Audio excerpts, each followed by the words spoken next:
A controversial website, Bellingcat, claims it's identified the second suspect linked by Britain to the poisoning of a former Russian spy and his daughter.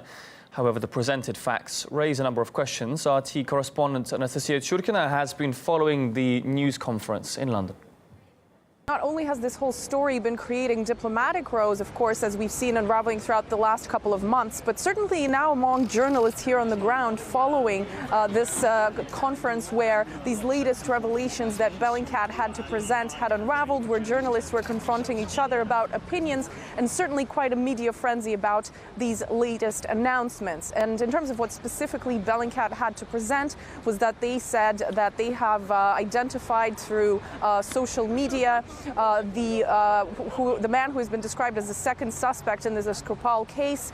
He was initially presented as Alexander Petrov. Bellingcat say his real name is Alexander Myshkin. They say he is a medical doctor who was recruited by the GRU before 2003 and was taken to Moscow by the year 2010. They say he was involved in visiting Ukraine. And in terms of identifying who they were, there were quite a few loopholes and certainly lots of questions here from journalists as follow-ups to what they had to say.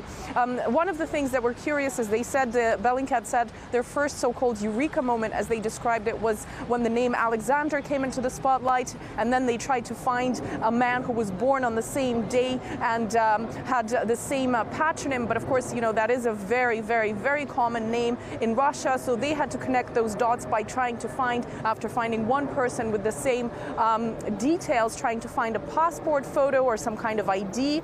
They said that basically when they did find something, according to Bellingcat, they couldn't really say exactly where they hit luck, but we did get a copy of that document. They said that this man had been honored with Hero of Russia by the President Putin himself. However, when it was asked for some kind of proof of this, they talked about some kind of granny who lived in a village where this Myshkin character was supposedly living, and one person they had found via social media had told them that this granny had showed the entire village where she lived a photo of this man being granted that honor by the Russian president. And when asked whether or not they were actually at least able to directly contact her, they said she had, quote, vanished when they announced their event. So certainly quite a few of these questions, despite all of the headlines that these allegations have been making. The Russian embassy here in the UK have said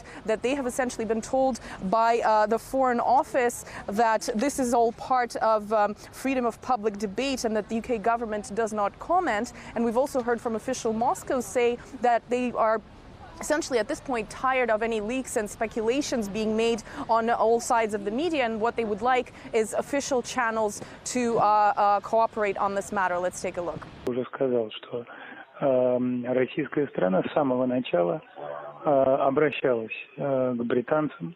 Никакой информации по официальным каналам представлено не было и не представлено до сих пор. Оперировать информацией, которая поступает по каналам СМИ, мы не можем и не хотим.